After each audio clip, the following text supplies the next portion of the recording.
Tous mes amis qui nous suivent sur les réseaux sociaux, c'est un nouvel épisode de Nino on Air. Tatulen, s'il vous plaît. Wouhou! Oh là là là là là, quelle ambiance, comme man.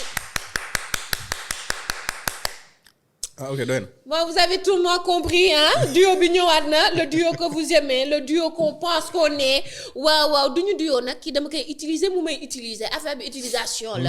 On n'a pas besoin de le présenter, hein? Yaa leen ko doon laajte. Il est de retour avec moi pour un nouvel épisode, Mr. Wydee. Woohoo! Go Wydee, it's your birthday. Go Wydee. My birthday. Never mind. Nul. Sauf nga, nul. Rendez-vous le 21 novembre. Moi, c'est mon anniversaire. Bon, salut à tous et bienvenue dans Nino on Air, part 2 with the serious business. Encore, on va raconter des conneries, on va raconter tout ce qu'on veut, on va bavarder, on va discuter, on va échanger, on va xelalante, on va leeral, on va tout ce que vous voulez, voilà. Non, je refuse. On va pas dire des conneries. On est des gens intelligents. On va dire des choses vraies. Ah. Waaw, te surtout si on parle de toi. On va faire les choses vraies. Waaw, voilà. Soo bëggee nag yow nga wax ay conneries, man bokkuma ci. On peut faire de la folie? Où est la logique? On peut faire de la folie? Mais Wydee, so what's up? Nothing, just cooling, dolly sant yàlla. Wow. Still loving my family, loving my wife, Mashallah. praying for my parents, and be grateful to my friends Ndeysaan. and to my fans, Ndeysaan. to you, to the team, and Yes. alhamdulillah. Xam nga gars yi nag ndeysaan dañuy ñëw sama commentaire ne Wydee soof na moom day làkk anglais rek. Est-ce que tu as quelque chose à répondre à ces gens-là qui disent que yow da nga bëgg anglais wala tu penses c'est de la jalousie? C'est un peu de tout mais li leer ba leer mooy dinaa ko làkk ba keroog may dee ndax j'ai payé très cher pour jàng ko pendant 6 ans am ci licence am ci maîtrise. bokk na ci li nga xamante ne moo ma ibbil buntu yi ma yàlla ibbil ci sama life yëpp. su ma demee États-Unis tey làkkum anglais moo ma fa yóbbu donc anglais ba dee. Ah lii neex na ma da nga am fulla nag yow. Unbuzzard. Bon Wydee tey aujourd'hui part 2 de nos entretiens. On va parler des Galsen Hip Hop Awards. Right. 10 ans. 10 years. Alhamdulillah. 10 ans de hip-hop. Alhamdulillah. nga nar a célébrer année bi 2024. Alhamdulillah. Hey Galsen Hip Hop Awards. Alhamdulillah. bii coow. bii wax. bii complication. mais bii abnégation. Est-ce que si 10 ans yi yow un mot si tu devais dire un mot sur les 10 ans qui résume. moom laa wax nii rek 5 fois alhamdulillah. Alhamdulillah. waaw alhamdulillah. Pourquoi? Parce que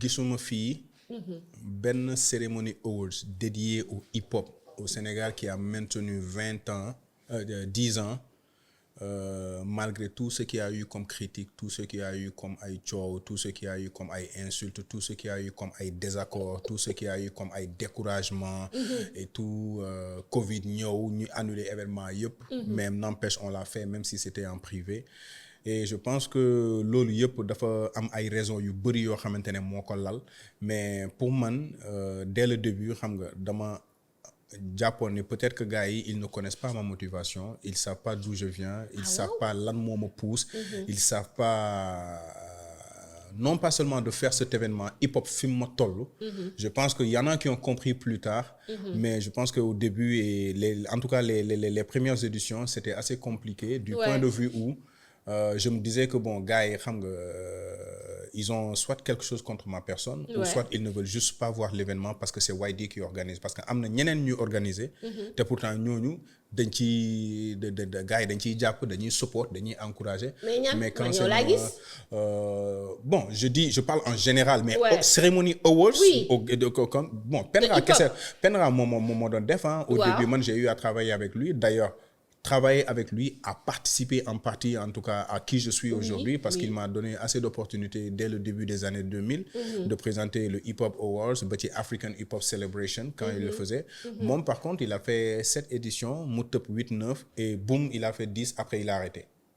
Oh, c'est métti. Voilà, c'est dur. C'est métti sur plusieurs plans, c'est métti sur quand les artistes ne comprennent pas, c'est métti quand le public ne suit pas. Ouais. C'est métti quand n'importe qui raconte n'importe quoi sans comprendre. Oui. C'est métti quand tu n'as pas assez de budget pour innover. C'est métti quand tu passes presque 9 à 10 mois de l'année di daw gauche-droite di ko préparer. Tu essaies de réfléchir sur quelque chose de bien. Et jéem a teg loo xamante ne bu nit ñi ñëwee ce que tout le monde veut venir voir bu ñu ñëwee lan lañ fiy fekk. Parce que faut pas aussi que nga teg loo xamante ne nit ñi bu ñu ñëwee xool ko rek après dañuy décourager. Mais oui. Voilà, il faut nga teg fa scène bu nice, il faut nga teg fa lumière yu baax, il faut nga teg fa écran yu bien, il faut nga teg fa direction artistique bu baax, décoru scène bi et tout, l'organisation, xam nga le tapis rouge, les hôtesses, la sécurité, communication bi, xam nga décoru hall bi sax loolu noonu yëpp xam nga ça va de l'ensemble en fait. Mais Nissa, tout ce que tu dis là, ça demande beaucoup d'argent. Ça demande de l'argent. Et quand tu vas, moi j'aimerais que tu nous amènes dans ce délire là de behind the scenes, les coulisses, d'aller demander. Et c'est même pas pour de l'aumône, mais aller chercher les financements. Comment ça se passe pour eux? Déjà, d'habitude, quand je termine l'édition, en novembre ou décembre, bala 31 décembre, le dossier de l'édition prochaine est déjà prêt. Bala 31 décembre, le dossier de l'édition suivante, il est déjà prêt. C'est-à-dire le thème, il est déjà réfléchi. Ñan lañ koy parrainel wala ñan lañ koy jagleel, tout est déjà prêt. Fan lañ koy defee woote nañ salle bi, kale salle bi. Lépp pour qu'on le mette dans le dossier et envoyer à tous les partenaires potentiels. Et may leen 1-2 mois xam nga début d'année janvier février moom c'est quand tout le monde revoit leur budget et tout là après bu ñu à partir de fin février début mars gars yi nag ci ngay doog a dem commencer dem di leen seeti xam nga frapper à toutes les portes xam nga voir des partenaires potentiels ñi nga xamante ne selon le thème que vous allez véhiculer cette année. Qui est-ce que tu peux aller voir? Par exemple, je te donne un exemple, en 2017 on a fait le hip-hop au service de l'éducation. Voilà, on est allé voir le ministère de l'Éducation. Logique. Voilà, donc c'était validé, je pense que c'était validé, il faisait partie des parrains. On est allé voir le ministère de la Culture qui, honnêtement, depuis toujours, nous a jamais lâché. Nous a jamais lâché.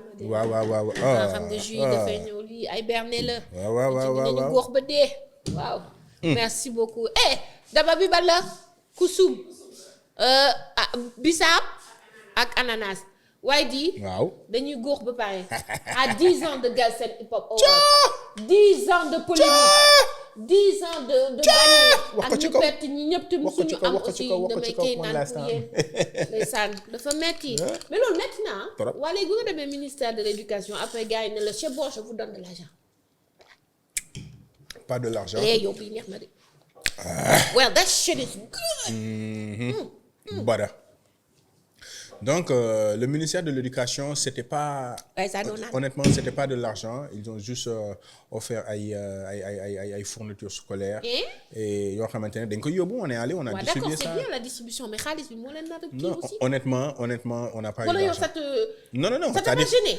C'est pas que ça m'a pas gêné. C'est juste que j'étais tellement aveuglé par la bonne réalisation et le fait qu'ils avaient validé le parrainage du ministre, le nom du ministre dans la bande-annonce, c'est tout ce qui m'intéressait. Après, tout ce qui venait après, ça m'allait, quoi, honnêtement. Comprendre? Parce que moi, quand j'organise, quand je fais mes démarches et tout, je suis aveuglé par le jour J, qu'est-ce qui va se passer sur scène? J'ai oublié pendant les premières éditions que c'était important de décrocher du budget pour pouvoir innover. Ah oui. Ah, définitivement. Mais, par contre, je te rappelle, la première édition, par exemple, il a fallu que j'investisse 11 mois de salaire parce que personne n'y croyait. Équivalent. Maintenant, c'est le passé. Dis-nous, c'était combien? C'est-à-dire, ça m'a salaire à la RDV à l'époque. Ah, beaucoup bon, entre quelque chose et quelque chose, multiplié par 11, bon, disons, 6 000, 10 000. You know what? 12. Fatana ay trou. J'arrive pas à y croire. Fatana ay trou, j'avais mon économie, il y avait l'argent de mes prestations, les concerts que je présentais de gauche à droite, les tournées que je faisais avec Red Bull, les tournées que j'ai eu à faire avec Orange, c'était pas seulement mon salaire à la RDV. Il y avait tout ça.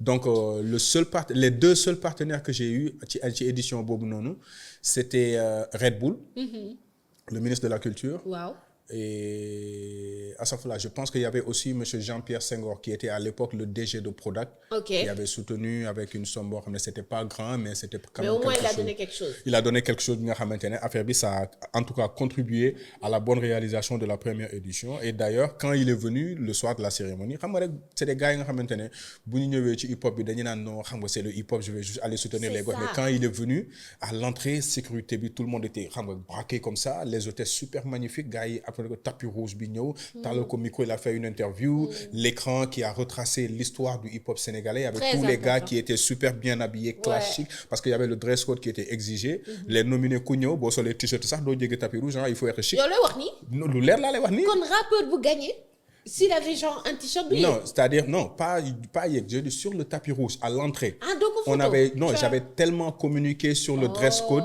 dans la communication que les gars, ils sont venus saper. J'ai les photos ici, je vais te montrer après. Ah oui. Je n'ai envoyé photo après boy monter ligne insérer Congo hall, j'ai des photos yo xamantene mais tout le monde non, il faut voir les photos, tout le monde était sapé hein, tout le monde, les Akhlou-Brick, les Simon, les Moulay Warhar, les DS Major, Maimouna Back Again, ñon Mezzo, tout le monde.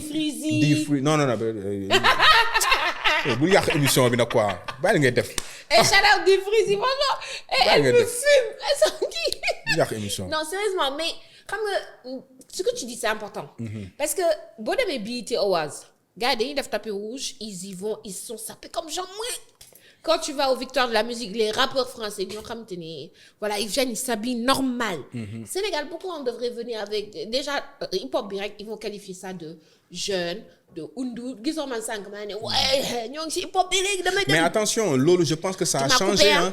Balma, ça a changé parce que Galsen Hip Hop Awards quand tu viens là-bas tu vois des gars yu nga xamantene dañuy sol lo xamantene mu lenn ni li événement bi kessé la mais man j'adore des gens comme ay OMG parce que gars bu ñuy ñëw mom xam nga da koy préparer day dem seeti styliste xam nga ñawal ko yu bien tok hein nu mu tuddati y a aussi Black Queen pareil xam nga ñoo bu ñuy ñëw ay ñoni Paco Breeze ñoni bu ñuy ñëw c'est des gars nga xam ne quand tu les vois sur le tapis rouge tu es content parce que dañuy màggal ces événements ay Laure Isabelle Fernandez xam nga l'actrice mannequin xam nga voilà ñoom ñëpp kooku moom dama ko fonk parce que buy ñëw dama ko naan mais Laure tu viens avec combien de personnes je viens avec 4-5 personnes ma defal ko invitation yi bien parce que na la leer ni kii bu ñëwee dina màggal sa tapis rouge parce que loolu that's entertainment ci la bokk bu ñu naan Galsen Hip Hop Awards il ne s'agit pas seulement des artistes il ne s'agit non c'est pas l'événement de Wydoo c'est pas l'événement il ne s'agit pas seulement des artistes venir xam nga prendre leurs trophées regarder les cyphers et rentrer à la maison il s'agit de célébrer qui nous sommes il s'agit de mettre en valeur ce que nous faisons il s'agit de faire comprendre à tout le monde que ceci est plus it's bigger than hip hop it's a celebration night we're doing it big if I cannot do it big I go home exactly voilà donc si man je peux pas avoir une valeur ajoutée je préfère laisser tomber mais ça sa vision dafa baax parce que yow doo def lu ndaw comprendre donc je pense que loolu noonu yëpp au fil du temps les gens ils ont compris li nga xamante ne au début certains ont respecté certains sont toujours xam nga braqués dans leurs égos et bon écoute ñoom ñoo la mën a tontu ah man mënuma leen tontu par rapport à ça je peux pas parler à la place de quelqu'un mais je peux te donner par exemple l'exemple de Dip shout out to Big Dip Doundou Guiss parce que à la première édition il est venu xam nga rafler les trophées deuxième édition mu ñëw xam nga doubler ko 2 years in a row best artist of the year et troisième édition je pense que il y avait ce conflit-là entre lui et Omzo Dollar et ça a été un coup dur que j'ai pris sur une situation que j'avais même pas compris moi-même. Mais c'était quoi? Plus tard. Pour une fois encore, je pense que je l'avais pas trop détaillé, mais je vais le détailler ici pour que nous puissions comprendre. Parce que 2017, tout le monde sait que c'était une année où Omzo Dollar avait fait son retour dans le rap game. Et étant en plein conflit avec Dip, qui avait sorti son album TLK, Omzo Dollar génne woon tamit Bour via Buzz Lab, donc ñaar yëpp xam nga il y avait c'était devenu le clash des titans quoi, xam nga la guerre de voilà deux personnes qui sont de ouf xam nga. Dip a sorti son TLK qui était un album extraordinaire xam nga. Omzo Dollar avec Bour qui a beaucoup surpris, voilà xam nga tous les deux sont classiques quoi. Maintenant ci biir Galsen Hip Hop Awards avant que ba ñu commencé on a publié la liste des nominés Et il y avait les gars de Reptile là qui m'ont appelé. Voilà, on a vu la catégorie meilleur featuring. Comme quoi que Façon Bounet, Omzo Dollar featuring Canabasse a été retenu et que Kantambiou ou Deep featuring East n'a pas été retenu. Parce que nous avons eu de bonnes raisons de retenir ce son. Pourquoi? Parce que ce son a un contenu explicite de Famon Saganday. Ça, c'est un. Nous, année Bobo Nono, c'était le hip-hop au service de l'éducation. Wow. Ah. Ça, c'est un. Deuxièmement, j'ai envoyé un mail à tous les membres de Reptile et avec les membres du jury en copie dans le mail pour leur expliquer voici les raisons pour lesquelles ce son ne peut pas être maintenu. Donc, pour le reste, vous êtes libre de rester, comme vous êtes libre de vous retirer, mais honnêtement, son bi, mon unique dire et t'as voulu ça. On a voulu être transparent par rapport à ça. Okay. Et je pense que dès lors, quelque chose m'a dit que peut-être que ils ont senti que peut-être cette année ne sera pas en leur faveur. Ils ont pensé qu'il y avait du favoritisme parce que voilà, j'étais ami avec Canabasse, donc tout ce qui touche Buzz Lab, moi je favorise ce qui n'était pas le cas. Quand Buzz Lab il fonctionne, je ne vais pas dire à Canabasse defal ni. Donc dans mon événement, c'est pas Canabasse qui va me dire defal li. On est potes, on est voilà, quoi. Il y a une relation fraternelle, c'est vrai, mais quand il s'agit de nos boulots, c'est chacun se gère quoi. Après, ñëw ci événement bi déjà, il y avait le rang où on avait réservé Reptile Music, environ presque 10 sièges. Devant? Non, pas devant, dans la salle. Okay. C'était presque au milieu. Parce que nominé, il continue à bindel sen tour, quoi, le sen tour label comme ça, c'est des bancs nominatifs. C'est des bancs nominés spécialisés, c'est comme ça. I do it proper.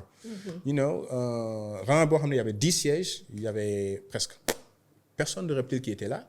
Et ce même jour, je pense que c'était le jour où il tournait sa vidéo Ennemi Dundal.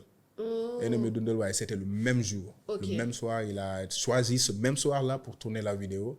Peut-être que bon, Alibi l'a rediapé pour dire que dans le tourner clip. Well, that's what you said. I know what's up.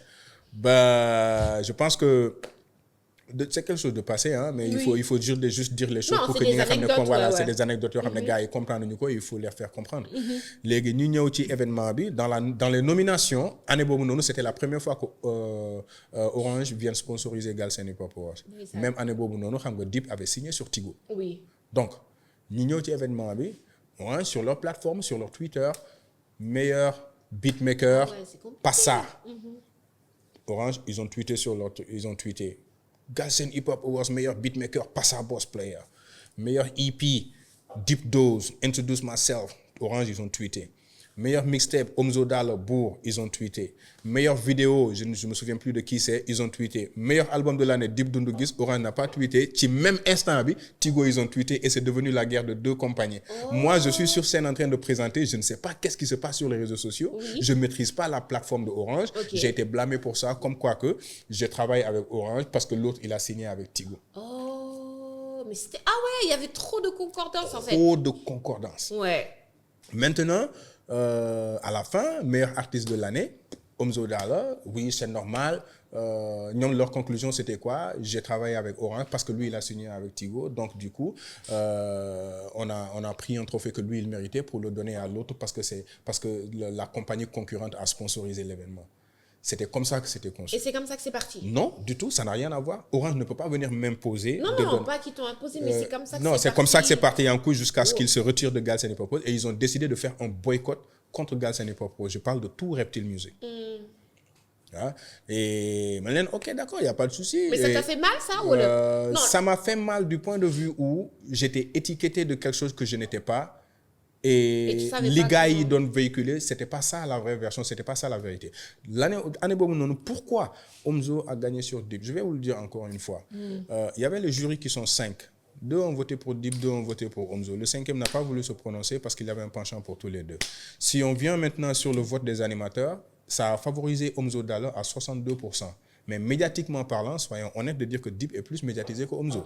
Maintenant, le seul endroit où on pouvait les dispatcher, c'était sur le vote public. Le vote public, Deep était à 732 points. Omzo était devant avec 1112 points. Katie Nena, mais putain, mais Omzo. Et c'est comme ça.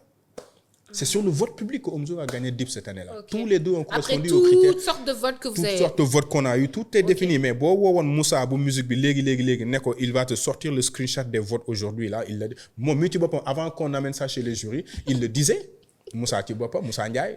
Mais non. Moussa Ndiaye waxal dëgg bu fekkee yaa ngi seetaan waxal dëgg wala génneel screenshot yi nga won ko gars yi pour muy clair. Bàyyi doom jàmbur bu ko dugal si beneen source yow tamit. Non, passé la. en fait, c'est juste pour expliquer que Ouais. loolu moo jotoon xew et Ouais, du coup il s'est retiré. Mais heureusement, l'année dernière, étant en Californie, dama ko woo ne ko écoute, on va célébrer les 50 ans du hip-hop.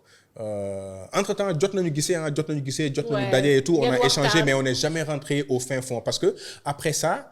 Un jour, j'étais allé au niveau du bureau de musique B. On est allé. Moussa me dit, écoute, il habite juste derrière. Moi, je pense que le conflit bien amené. Il devient un artiste important dans le game et tu deviens un promoteur important dans le game. Il faut que you guys need to settle it. On dit, OK, like I don't have no problem. Mais le boss Moustapha Ndiaye, il est venu, il m'a supplié. D'aller le voir et de discuter. Même si fait que Dip c'est ton petit frère, va le voir et discuter. Donc vu que les gars, ils étaient 5 plus 1 contre 1, ils m'ont convaincu d'y aller. Donc on est allé chez lui, on a discuté, il a expliqué sa version. Ouais. Galsen Hip Hop Awards, tu vas fêter 10 ans, mais je sais que c'est 10 ans de je vais pas dire scandale, mais de gros titres, de polémiques, de débats sur les And you know why? Why? Tu sais pourquoi? Because it's good, it's well done.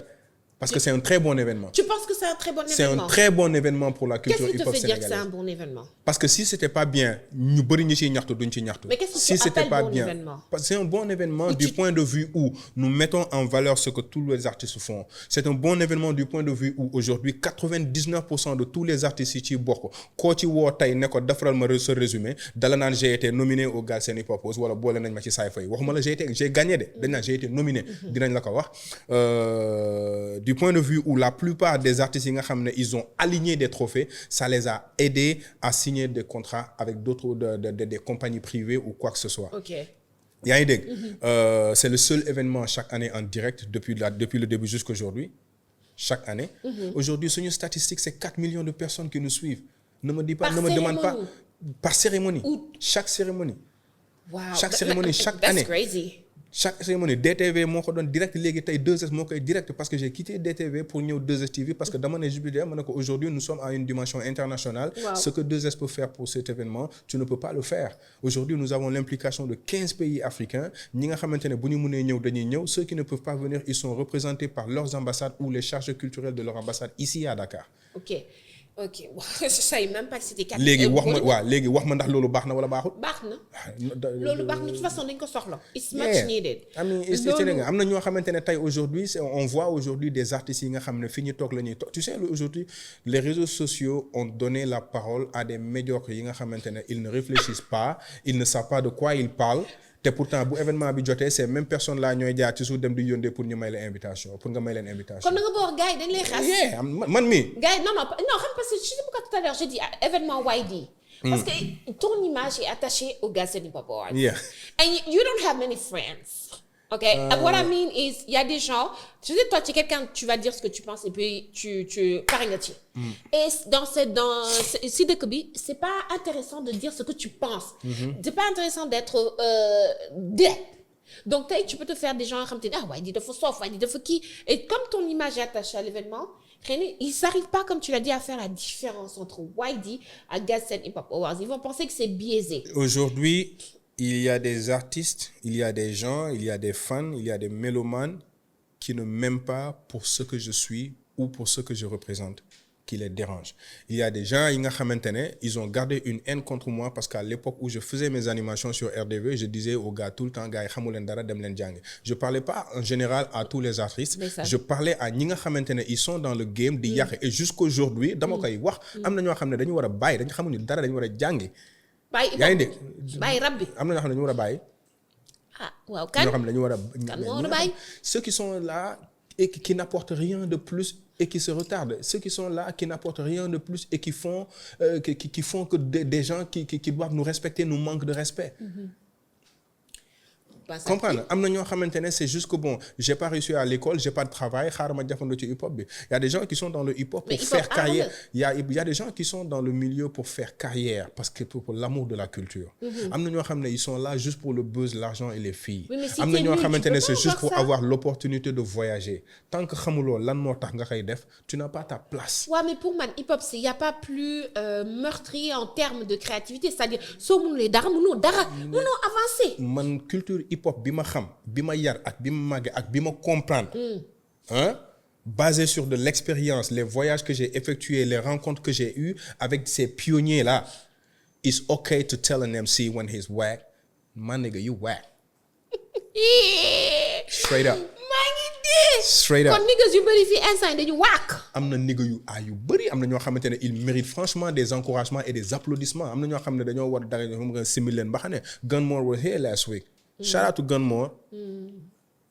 Shout out to ñëw ay ñeneen ak ñeneen je veux pas bugguma lim quoi mais c'est moom moo jaar ci plateforme bi. fii moo tax ma tudd ko. mais am na ñeneen ñu bëri ñoo xamante ne suñu waay head like. waaw mais si tellement trois yoo xamante ne pour toi. am na ñoo xamante ne xam nga kiss am na ñoo xamante ne like kiss the ring like you know yes. kiss the ring yes. jox ñu ñett kan man moom du ma après kii mais dis-moi par exemple qui tu penses il est vraiment il est différent quoi. xam nga chaque génération vient avec son leader. waaw loolu moom dëgg la. chaque génération vient avec son leader. man maay leader animateur yi. man ngay tegg. waaw yoo xam ne sama frère nga su ma leader yaa ngi leader ah je tamit nag affaire bi bu ma. Raysa wax la sa kii. ay dëbb baax na.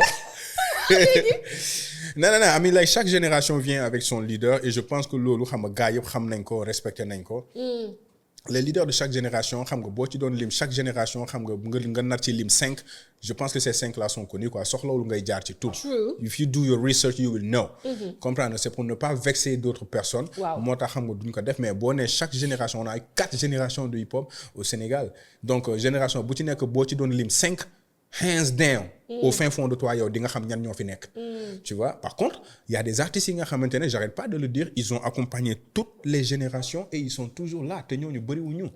oui comprendre c'est benn Xuman c'est benn Nix c'est benn Darji Family c'est benn Gaston.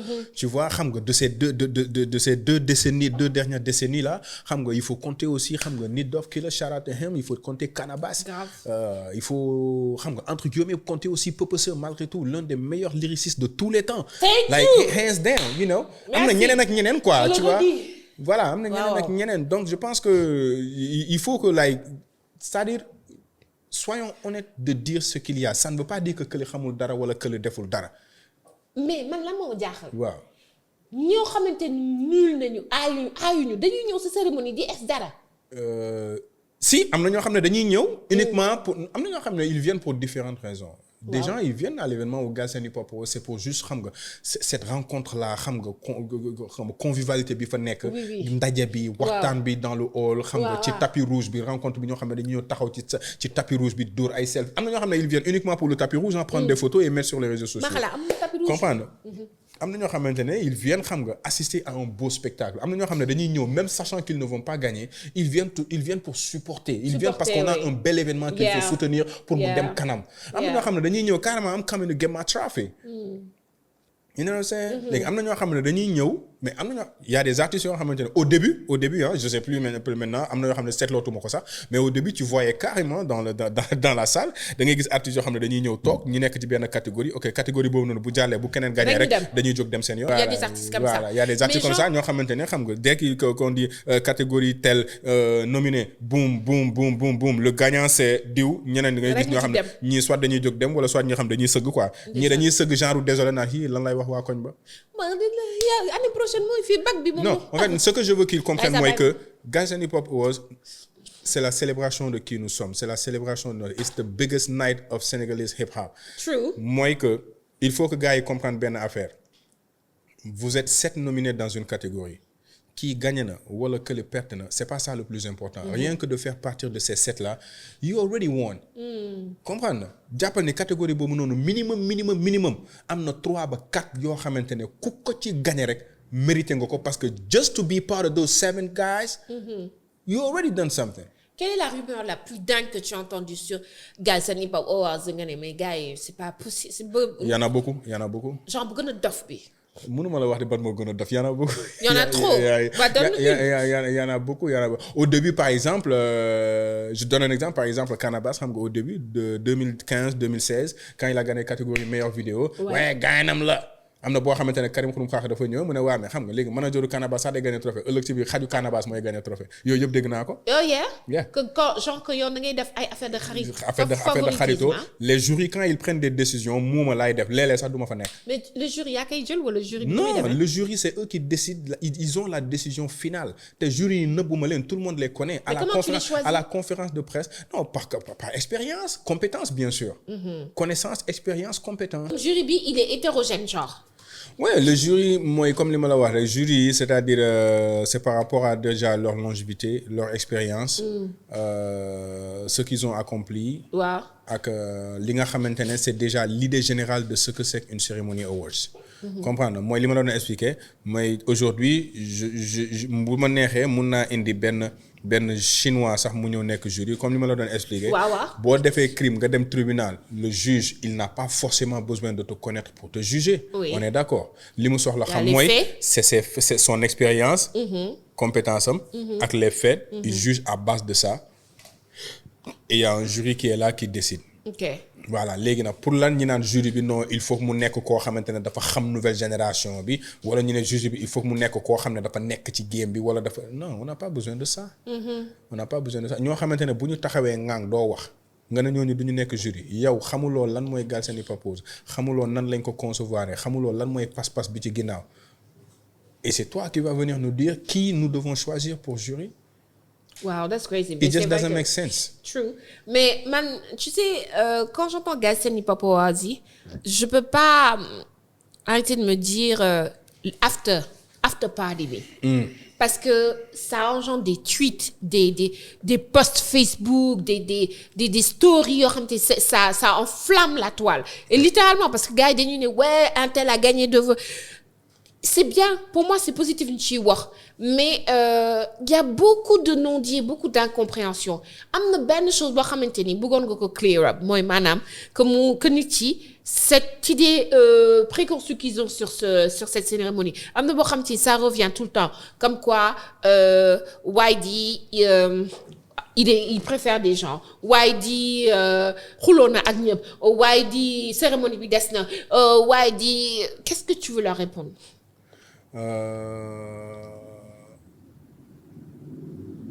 Ce que je veux dire à ces gens mooy déjà nañu bàyyi xel ci benn affaire même les artistes qui gagnent différentes catégories et tout ñoom ci seen bopp awma benn interaction ak ñoom awma ñoom ci seen bopp amu ci kenn ku am quelconque interaction avec le jury. Ils ne sont même pas en contact avec les fans qui votent pour eux.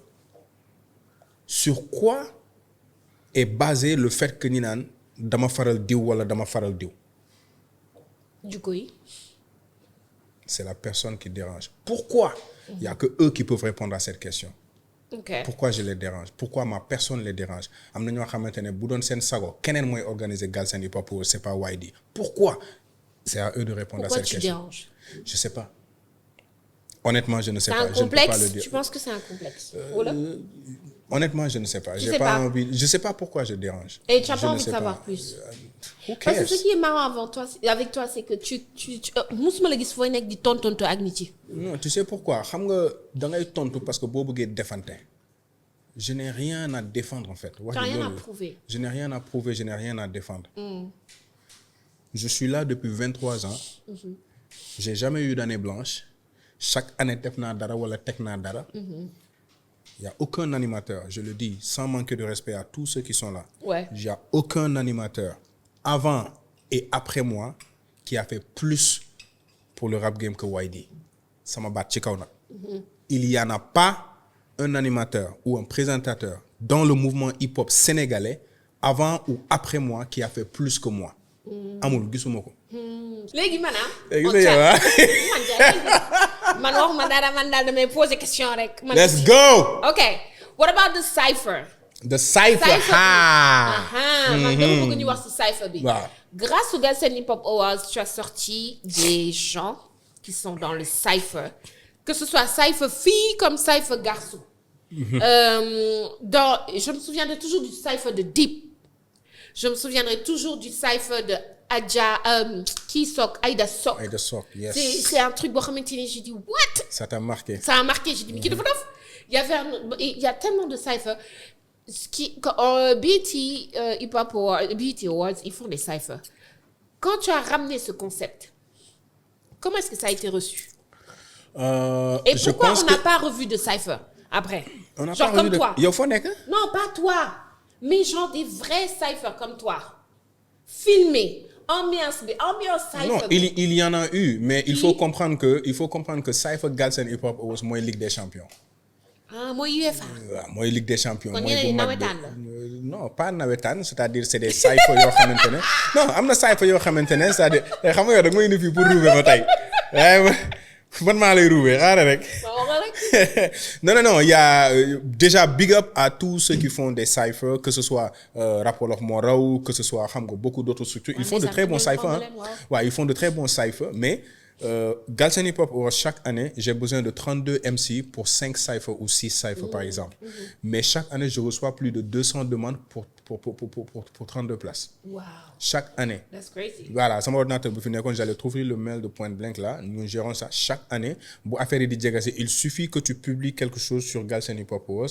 Tous les managers, les artistes, les soi-disant directeurs de label et tout là, les producteurs, dañ lay wax ne oui, on a un artiste tel, on voulait participer dans les cyphers. Pourquoi? Parce que quand ils sont dans les cyphers, dañuy gën a génn. Mais la plateforme des cyphers est extraordinaire. OK. Galsen Hip Hop Awards ne démarre pas votre carrière. Galsen Hip Hop Awards ne peut pas mettre fin à votre carrière.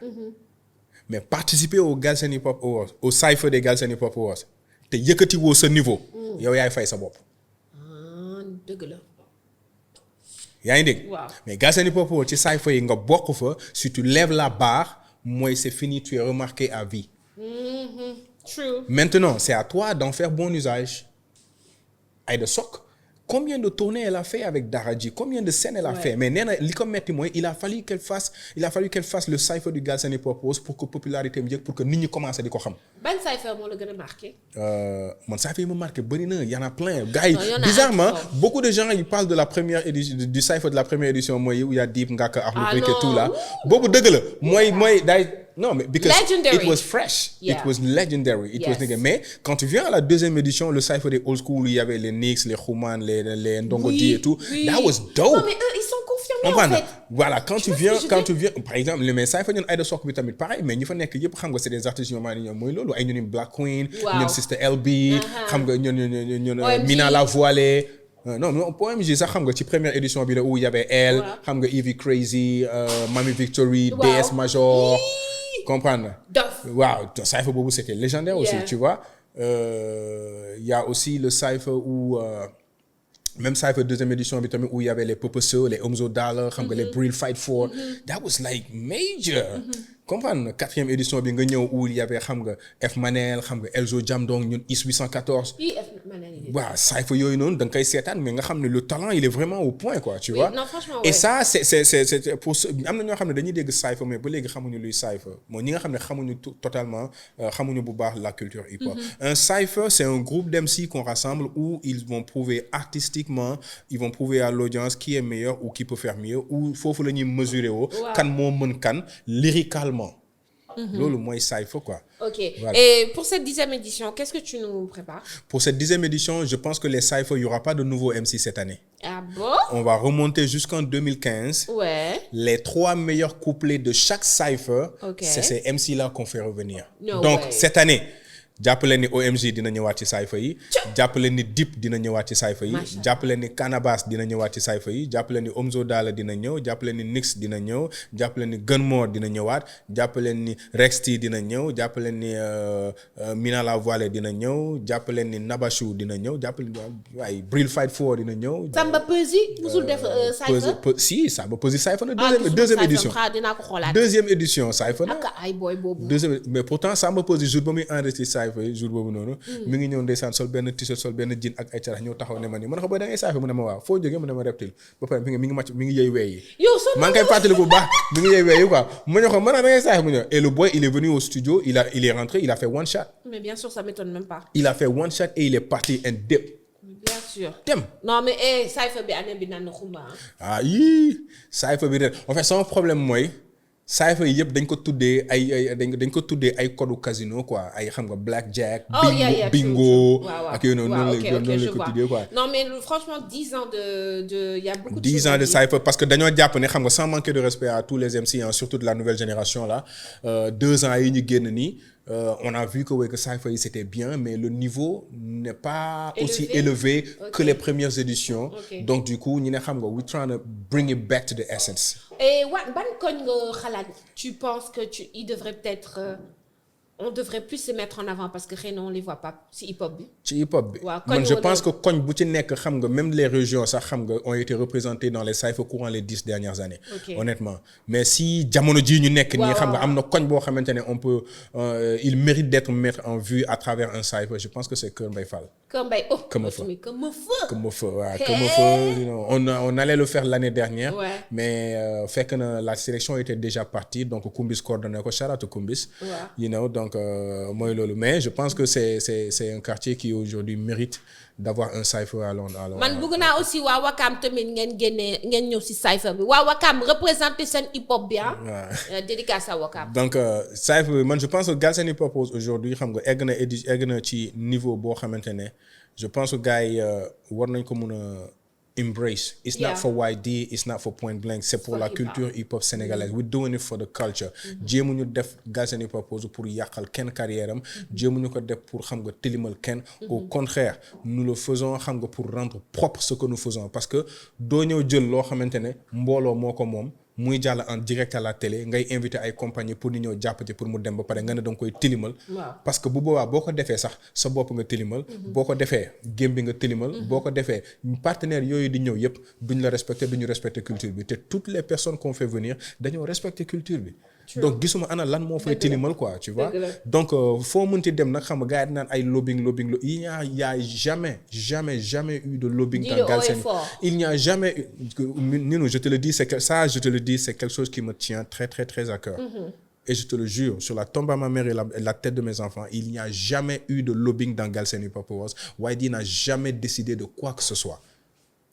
Merci. Donc ku ko gëm nag baax na ku ko gëmul nag xam nga mooy loolu man gëm naa la. waaw y a jamais eu de lobbying dans Galsen Hip Hop Awards amul benn décision bu ñu mës a jël ci Galsen Hip Hop Awards sur quelconque catégorie boo xamante ne man waaye di influencer naa jury yi aw ma sax influence seen kaw je ne peux même pas leur demander de faire ceci wala de faire cela. Tout ce que je fais, c'est quoi? Rassembler les votes publics, rassembler les votes des animateurs, rassembler les critères, ñëw teg ko seen loxo ñu ne ma toogeel ne ñoom ñu def seen réunion jël seen décision. kon gars yi dégg ngeen de affaire bi du. Et c'est comme ça que ça se passe. C'est pas moi. C'est pas lui. C'est pour la culture hip-hop. So, si tu es un fan, si tu aimes, si tu as grandi, si tu découvres, si tu veux voir c'est quoi, rendez-vous pour les 10 ans du Galsen Hip Hop Awards avec tous vos artistes préférés. Nañu ñëw célébrer quoi. ñu xoli faire. Par rapport aux invitations aussi, ngir yàlla, consultez la page Facebook de Galsen Hip Hop Awards. Et promo. non promo wu ma xam nga lan la defuma entrée payante dañuy may invitation yi bu ma ko mayewul fii mayee ko feneen dimbali ma dem leen ci page Facebook bi ngeen inbox parlez aux gens qui gèrent la page ñu may leen invitation c'est pas à YD de donner l'invitation li ma bëgg gars yi xam ko mooy man ma concentration c'est la scène c'est ce que tout le monde veut venir voir li ñëpp bëgg a seetaan si man loolu mooy sama focus nekkuma fii di lijjante kan moo war a am invitation ak kan moo war a am. waaw mais ñun podcast bi di nga maye. non bu baax. waaw baax na. ñaata ngeen bëgg. lu la neex.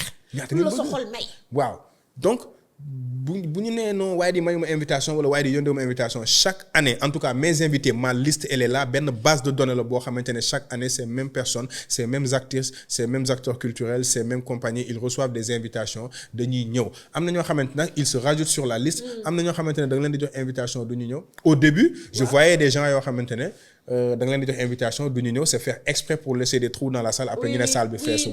loolu yëpp dund naa ko fi. waaw loolu c'est possible moom kay yow dund nga yu bëri te émission bi ci xaj. dund naa fi ñoo xamante ne tey aujourd'hui j'ai des partenaires qui me laissent en cours des partenaires yoo xam ne da ngay dem nga seeti leen ñu jox le rendez-vous à 9h tu vas là-bas 9h toog foofu ba midi on te reçoit 5 minutes pour te dire on reporte la semaine prochaine loolu yëpp dund naa ko des partenaires qui te disent non ok d'accord on va faire ceci on va faire cela on te valide tant xam nga le jour J nga war a dem pour dem signer contrat bi ñu la non finalement nangam wala soit ngay woote ils te répondent automatiquement plus. ndeysaan on a tous vécu ça. tey tas yaakaar moo bon. tas yaakaar je peux pas te compter combien de tas yaakaar j'ai vécu l'année dernière par exemple am na benn promoteur bu mag bu nekk Sénégal fii en ce moment boo xamante ne ba ma koy contacter dañ ma boole woon ak moom il était en France. ma contacter ko expliquer ko yónnee ko dossier bi yëpp mu lire et tout xam nga franchement il était super motivé. ma ne ko xam nga on voulait vous prévoir xam nga pour venir remettre le trophée de meilleur album de l'année mu ne ma bon mais xam nga rek ne ko ma envoyé ko photo tapis rouge yi quand il a vu xam nga les xale yu tooy yeeg yooyu noonu xam nga mu ne waaye affaire bi ne ay xale yu baax comprendre donc du coup mu seetaan loolu mu ne xam nga d'accord y a pas de souci xam nga nee na moo xam nga quand il va donner le trophée est-ce qu'il y a un dress code qu'est-ce qu'il va porter et tout xam nga ku lay wax loolu pare na. je dirais tu parles dans ces francs là. comprendre xam nga ku lay wax loolu pare na c'était le lundi le dimanche après-midi. mu ne ma non je serai sur Dakar mercredi. ñëw sur Dakar mercredi. lundi matin 11h waa ji yónnee ma message ne ma non finalement j'ai discuté avec mon équipe mais xam nga 11h. mais c'est plus tard que j'ai reçu que j'ai compris que xam nga am na ku fa jaar. c'est les tics français ça c'est du typique français ça. ça me dit quelque chose. en tout cas on en reparlera. donc loolu noonu yëpp xam nga jot nañ ko fi dund mais xam nga tooguma fenn waxtaane ko on n'a pas parlé de tout ça parce que c'est pas le plus important. pour moi le plus important mooy que les choses se fassent. très bien et que tu renaisses de tes cendres. que les choses se fassent. très bien comprendre même mystiquement. j'ai vécu des nuits ici yoo xamante ne laisse tomber boppu xaj tegal nañ ma ko sama buntu kër. boppu xaj a pitch black dog head bleeding. mais boppu xaj lu mu lay mais kooku c'est voodoo c'est même pas du xërëm rien que pour le hip hop. ma ne ninu mënuma la wax li ma dund. mais kii vivre na lu bëri ah. and I'm still here. ndeysaan am na sama benn paa bu nekk ay côté Soumbédioune xaarte moo yóbbu la mu sang la foofu. naa la yóbbu mais don't worry about me I got you boy. I got you boy. non loolu yëpp pour vous dire que xam nga on est en train de nous battre derrière. xam nga pour essayer de faire de sorte que xam nga nit ñi respecter événement bi aujourd'hui si on a l'implication ou la participation de 15 pays africains événement bi waaye di moomatu ko point blank moomatu ko Sénégal moo ko moom xam nga pour le reste de l'Afrique nous recevons xam nga aujourd'hui xam nga des diplomates qui viennent représenter leurs artistes l'année dernière gis nañu le délégué de Wallonie-Brisson il était à Bruxelles. Il était là on a vu l'ambassadeur de la Côte d'Ivoire qui était là. On a vu Marcel la représentante de l'ambassade du Rwanda qui était là. Donc on a eu Benny B de la Belgique qui a fait le déplacement depuis la Belgique ñëw ba fii xam nga big up à ñun xam nga ñun Bruxelles xam nga ak l'ambassade ñoom ñëpp ñoo ko jàppale tu vois on a honoré Big Daddy Kane on a honoré le groupe IAM c'était l'anniversaire des 50 ans du hip-hop on a honoré 50 acteurs culturels sénégalais qui ont contribué à l'évolution de cette culture-là que nous avons aujourd'hui donc loolu noonu yëpp c'est pas YD c'est des accomplissements qui sont là te xam nga dañuy def suñu analyse ñu pip game xool kan moo def lan ñu sargal leen parce que that's all we got. At the end of the day, we all we got. J'aimerais vraiment qu'on l'applaudisse très fort. Wadi. Passion bi moo ko guidé. We all we got. Man nag. We all we got. We all we got. Wallahi. On sait tout ce que nous avons, c'est nous. Les amis. suñu bopp rek la ñu am bu ñu mënul jàppale suñu bopp ça n'a pas de sens bu ñu mënul soutenir suñu bopp ça n'a pas de sens bu ñu mënul motiver ou encourager suñu bopp ça n'a pas de sens pourquoi on le fait why we doing this why so much hate pourquoi autant de haine pourquoi autant de jalousie pourquoi autant d'hypocrisie non tey dama war a wax sama xol jógul de non je suis en train de parler calmement sama il faut le dire il faut le dire Galsen Hip Hop Awards kese warul nekk une cérémonie awards fii yeneen ak yeneen war na mun a am. macha allah te loolu dina am mën naa ñëw concurrence. ay ca bismillah ñëw concurrence la. ñëw leen loolu yëpp dina ñëw. mais shout out aux médias il faudrait que vous répondiez présent. En tout cas merci à toutes les médias sénégalaises yi nga xamante ne ils ont toujours accompagné Galsen Hip Hop Awards no matter what. Il y a des gens qui sont venus dans des conditions vraiment laisse tomber mais n'empêche chaque année ils sont toujours là parce que saa yu ñëwee man dama leen di yaatal dama leen di ibbi ubbil. am na ñoo xam ne dañuy ñëw bëgg lii mënuñu ko am ñu mer wala xam nga bu ñu demee duñu communiquer je vois des plateformes yoo xamante ne aujourd'hui que ce soit radio que ce soit site web wala des pages Instagram yenn gars yi bu ñu nekkee di def yenn affaires yi ils soutiennent énormément d'événements te pourtant Galsen Hip Hop bu ñëwee dañuy muuma. grave loolu non en fait c'est juste pour le dire c'est des choses yi nga xamante ne ñu ngi koy dund maa ngi koy dund avec mon organisation il faut le dire ni nu je suis d'accord waaw je suis d'accord man bëgguma sa xol bi tooy. I'ma talk my shit today. And you did. Yeah. And you did il faut good. ñu wax leen ko nous n'avons rien contre vous nous n'avons rien contre vous mais c'est juste que delluwaat leen ci seen xel ngeen xalaat bu baax quoi. ana lan la leen Point Blank Pro def. ana lan la leen waaye di def ba nga xamante ne xam nga énormément de choses sont en train de se passer xam nga on soutient tout mais quand il y a Galsen Hip Hop Awards je vois très peu d'encouragement wala de soutien ba pare sa saay fay bu ñu génnee tout le monde veut publier. te pourtant quand tu fais ta communication wala quand tu fais ta conférence de presse personne ne vient. Ouais. lan leen waay di def. Non, sérieux, on vous attend avec impatience au 10e à la 10e édition. En tout cas, que les gars qu'ils soutiennent ou pas, man, je fais un big up à tout le monde. Je n'ai rien contre qui que ce soit. I'll let it go. I'll go with the flow. Right? That's what it is. Léegi nag moo wax leen benn affaire. waaye di dañuy tàmm mun naa tàmm léegi. kon jeex na ni. jeex na kay mu yow équipe bi sonn nañ dañu xiif. wuy ma ñun dañuy arrêté fii. waaye di part one la. Rendez-vous en octobre. Ça d'accord 10e édition Galsen Hip Hop Awards. gars yi suñu événement nañ dem ñu enjoy lekkaay fataaya féliciter suñu rappeurs yi féliciter ñu perte ñi ba pare ñu am suñu guddi suñu night pour ñun parce que c'est pour la culture. Rendez-vous au prochain épisode avec celui qui sera mon co-host encore Waydi.